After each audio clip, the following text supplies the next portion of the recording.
So I actually read Fantastic Mr. Fox in preparation for this video, and this is indeed the song the local children sing about the farmers. So a good way to let us know up front that the books do actually matter in this one.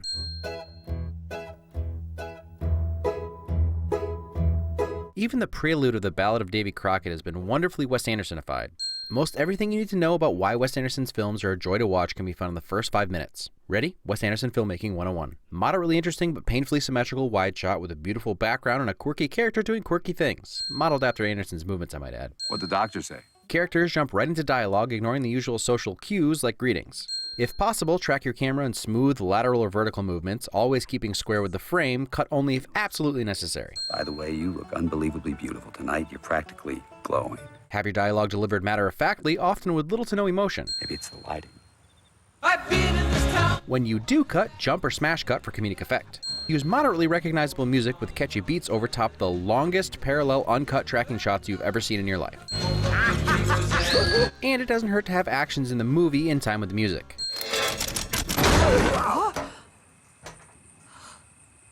No, it just falls straight right down. Whew. Have your character offer deadpan descriptions of things happening on screen. I guess it's not spring-loaded. I'm pregnant. In addition to emotionless and matter-of-fact delivery, apropos of nothing is also a big bonus. Okay, so those are some of the things that define Anderson's style. But all while that's happening, he's also introducing the characters. You take the shortcut or the scenic route? Let's take the shortcut. Oh, but the scenic route is so much prettier. Okay, let's take the scenic route. Should we go through the hole under the horse fence or climb the rail over the bridle path? Well, I guess the horse fence would be a little safer. Oh, but the bridle path puts us right out next to the squab shack. Mr. Fox's first 2 interactions with his wife are patronizing offers of choices where he's already made up his mind and then a compliment to cover. All joking aside, this introduction is phenomenal. The work that goes into a stop-motion tracking shot boggles my mind. But even if you don't recognize that, you can't deny the fun. Beach Boys? This is true throughout the entire movie, but just in the Fox's kitchen, everything you see in there was created by hand. Each plate painstakingly painted, everything, every single thing in frame was created and put there purposefully. Even a replica of Roald Dahl's mug. I don't want to go. Hurry up, you're gonna be late. I love the way you handle that. Compliments. Always something going on that's not the focus. The main conversation, which is actually taking place in the background, pulls your focus while Mr. Fox slyly cuts out the ad for the tree.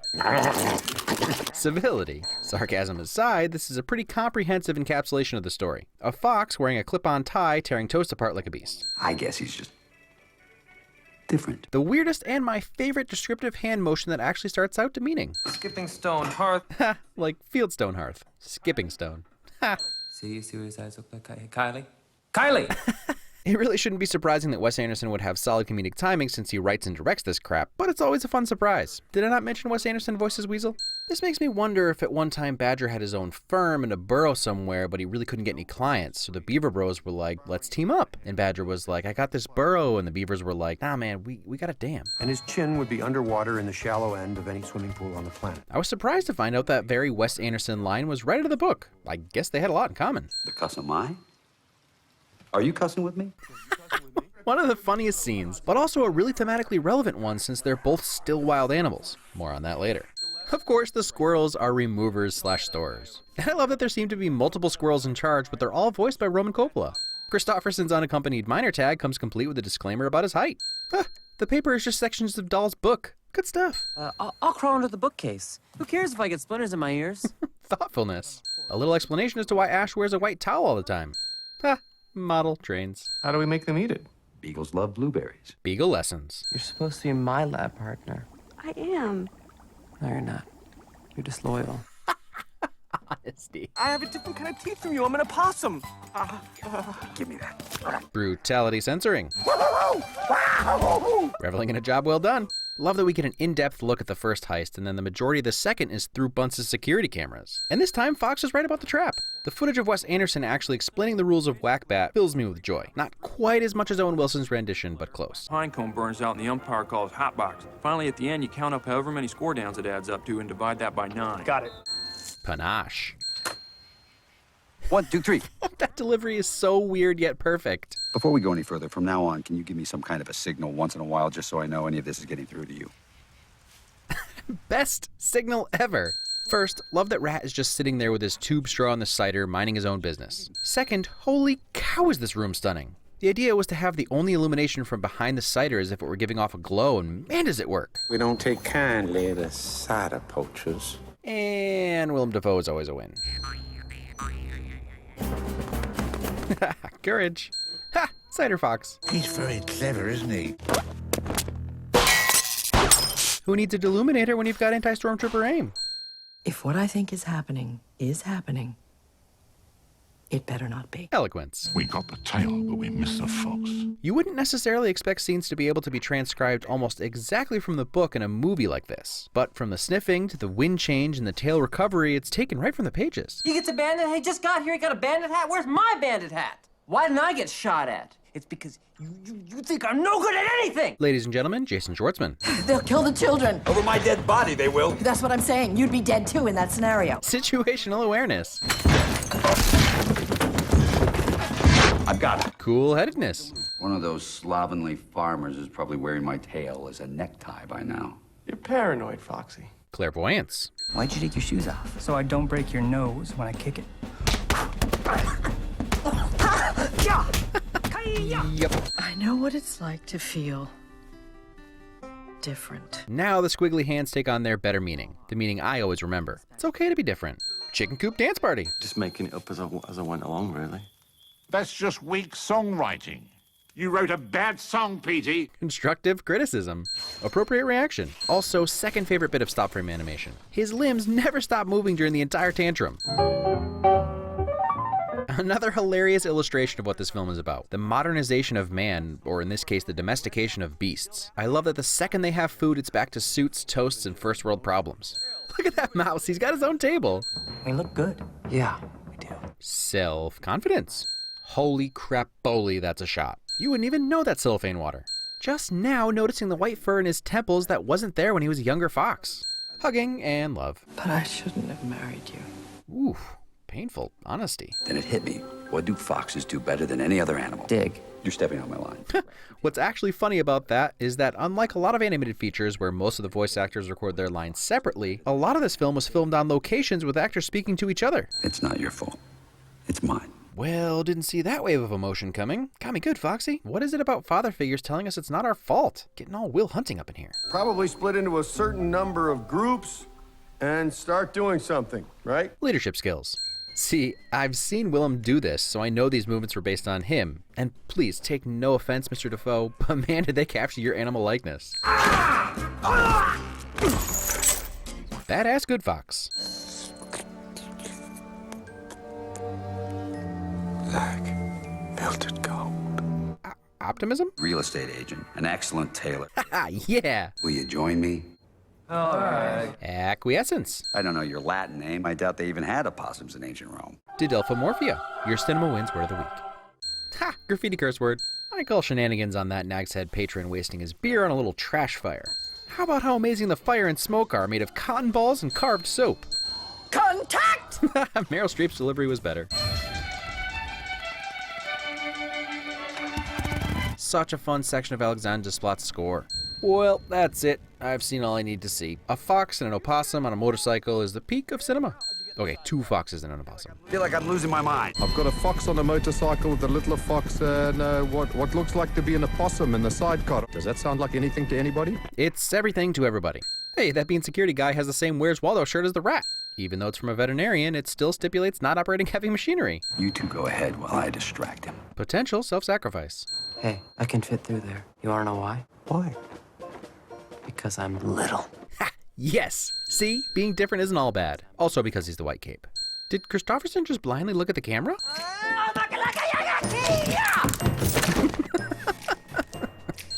I'm grumpy. I spit. I wake up on the wrong side of the bed. I'm just different. And the acceptance of being different. Christopherson, I'm sorry. That's all right, too. More sincerity get me in the soft spot. You okay? He used the signal. Your rat insulted my wife, and you shot off my tail. I'm not leaving here without that necktie. Man, I haven't said too much about the score, but this one brass piece is really moving and only serves to amplify Mr. Fox's speech. Actually, we should just go. Where'd I park? But then also willingness to let things go. Well done. Remember this? Remember, it's the pullback that matters. The pullback generates the force of the impact. He listened. Canis lupus. Vulpus vulpus. I don't think he speaks English or Latin. Okay, a scene that allows you to accept it as purely comedy, which it can be, but it's also pretty much the summation of the story. The one language they can communicate in, while being a symbol from human culture, the sentiment is the same. Don't let them keep you down. The wolf is the true wild animal. Fox's struggle to be what he wants to be comes to a head staring at what he can never be, and indeed what he never really was. Also, Wes admitted that this was inspired by one of my favorite all-time movies, Jeremiah Johnson. Yeah, you know the scene. It's a meme now. Thanks, internet. These three, in this reporter's opinion, obsessed farmers, remain convinced the fox in question will eventually reappear. Roald Dahl's ending was a little, let's say, bleaker, but the idea is pretty much the same. Whew, I know it's what this movie is about, a midlife crisis, but this article is bleak. Let's just say Mr. Fox recounting how a Doberman potentially ate his uncle isn't the low point. You're a terrible actor, Foxy. Meryl Streep's notes for George Clooney slipped into the script. Heh, literal soapbox. And even these apples look fake. But at least they've got stars on them. And there's your message. Hard one to swallow, but nonetheless important. You aren't the wild animal of your younger fox years. And the things you need now to maintain your life may seem like pale imitations to what your life once was. Except your station probably seems like a bit of a doleful downer, but it's relevant nonetheless. As long as you're with the people you love, does it even really matter? To our survival. If you can't smile at a fox possum dance party, I don't know how to help you. Everyone has their favorite Wes Anderson film, and most have the one that they just, it's fine, I guess. That's Life Aquatic for me. It just irritated me. I have grown to like it. But I've been a fan since my college roommate and friend Dave, hey Dave, showed me Bottle Rocket. It was so weird. It's still so weird. You're exaggerating, Badger. I'm sugarcoating it, man. But for me, denying Anderson's charm is like denying the grass is green. The man knows what he's doing and he believes in what he does. Go ahead and look up the definition of whimsy. It's just his filmography in an autographed picture. So, I was whining to my wife a little when I was preparing to make this video because describing and analyzing the genius of Wes Anderson is something I felt and still feel somewhat unprepared to do. But my wife's response was perfect. She said, he makes me feel all the things. And isn't that what matters? I can talk all day about his composition and symmetrical framing and amazingly long tracking shots, the dry wit and dialogue that seems completely from another world and yet rip right from my soul at the same time. I've got mixed feelings about that. His style of filmmaking that constantly draws your attention to the fact that you're watching a movie. Most directors and DPs try to hide the camera to make you forget you're watching a movie. He emphasizes a point by turning one of his characters into a plastic candle. And I guess the elephant in the room is that some of you hate Wes Anderson with a burning fire that not even Steve Zissou could put out. You find it pretentious and pompous, and to that I say, welcome? I'm gonna say it again. Aware. However, if you're a certain kind of person currently typing yada yada style over substance, get out. There's the door. No one's buying your particular brand of snark today. I hate to be the you just don't get it guy, but if it walks like a duck and weighs the same as a duck, a witch! Now, that's not to say you have to like his style. But if I have to read one more word about his mise-en-scène without the understanding of how it affects the larger story, mise-en-scène, your CinemaWins mise-en-scène, your CinemaWins French mise-en-scène, your CinemaWins French filmmaking word of the week. I was, however, surprised to find feelings were extremely split on Fantastic Mr. Fox. Some people mad it didn't follow the book word for word, some people's kids were bored, or parents were mad about the use of the word cuss. And everybody has the right to their opinion. One of the easiest evidences to me of Anderson's merit are the people who are willing to work with him. I'm not saying that all of these actors haven't done strange projects for one reason or another, but I love that we're at a point in history where Wes Anderson can call Adrian Brody and say, I have a bit part, literally a tiny part, in the stop motion thing I'm doing based on a children's book, and there's not a doubt in my mind that Adrian Brody immediately said, sounds good. So did Brian Cox, so did Meryl Streep for that matter. Michael Gambon probably said no at first, and then his agent was like, no, I said Wes Anderson, and he quickly agreed. Bill Murray, Jason Schwartzman, and Owen Wilson didn't even need to be asked. I bet Willem Dafoe actually asked Anderson if he had anything fun going on. I know, I've already been babbling for a while now, and we've barely talked about the movie, but I needed to get my feelings about Wes Anderson on digital paper. Researching this movie was another stark reminder that there is a thick, dark red line between mass appeal and, for a lack of nuance, art. Wes Anderson, much like Edgar Wright, will probably never pull in Marvel numbers. His worldwide, adjusted for inflation gross of all 7 films doesn't break $500 million. Jumanji more than doubled that in its run. Heck, Jumanji almost made more domestically than his entire filmography worldwide. I've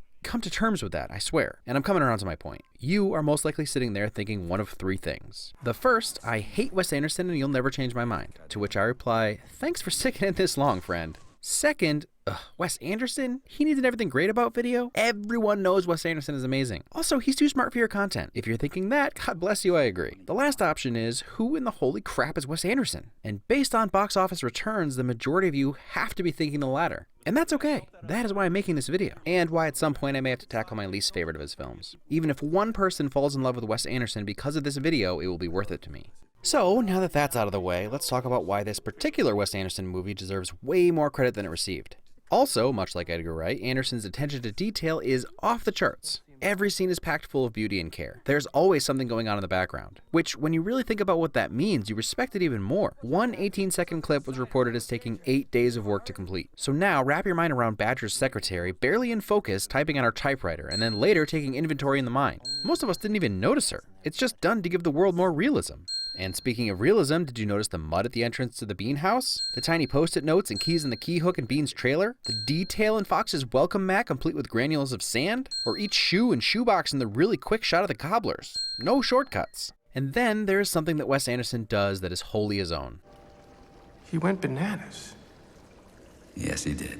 He consistently conceals heavy themes, sometimes dark even, inside his comedy. I know, plenty of the credit goes to the voice cast. Each has their own line delivery that gets me every time. But Wes's words can make you feel that sting through the laughter. Murray and Schwartzman get a laugh out of me regardless of what they're in. He really is your father's nephew, isn't he? Not by blood. No? He's from my mother's side. Oh, yeah. I know that was actually mostly funny because of the animation, but that eye movement might as well have been Jason Schwartzman. But the funniest and biggest surprise was Clooney. Just keep your mouth shut and it won't be a problem. Yeah, but I don't think you should come with us either. We're not taking a vote. This is getting a little too personal. But I guess we have... I'm sorry, maybe my invitation got lost in the mail. Does anybody know what this badger's talking about? No one thing makes this movie amazing, it's everything. The message and theme of this story is complex, yet sort of straightforward at the same time. It starts with this line from Mr. Fox. Who am I, Kylie? Fox is a stand-in for the middle-class worker drone's midlife crisis. His writing alludes to and foreshadows what is ironically played as a non sequitur when he finally comes face to face with his phobia, almost hiding the deeper meaning. Pensez-vous que l'hiver sera rude? I'm asking if he thinks we're in for a hard winter. He asks the wolf about winter. Whether the wolf genuinely doesn't speak French or not is irrelevant. Even if he could, he wouldn't be worried about a hard winter the way that Fox is. The analogy Wes is using is something we humans appropriately refer to as our seasons of life. Honey, I'm 7 non-Fox years old now. My father died at 7.5. I don't want to live in a hole anymore. Mr. Fox is less concerned with recapturing his youth and more fearful of the next chapter, the winter of his life. His red sports car is a tree he can't afford and reverting to the chicken stealing of his youth. It's not until he almost loses everything that he has a perspective shift. Once they cross paths with the true wild animal, he accepts his life, the inevitability of his final act, and what's really important. So the moral of the story is, go see Isle of Dogs. Guys, Bryan Cranston is in it. Bryan Cranston! And Jeff Goldblum, Edward Norton and Liev Schreiber and Scarlett Johansson and Tilda Swinton and F. Murray Abraham, and Ken Watanabe. I'm excited for it. And I have a feeling if you like this movie, you're gonna like the next one. Next week, a bright movie.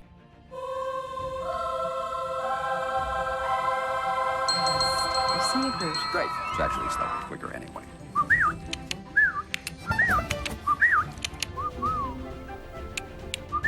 That's my trademark.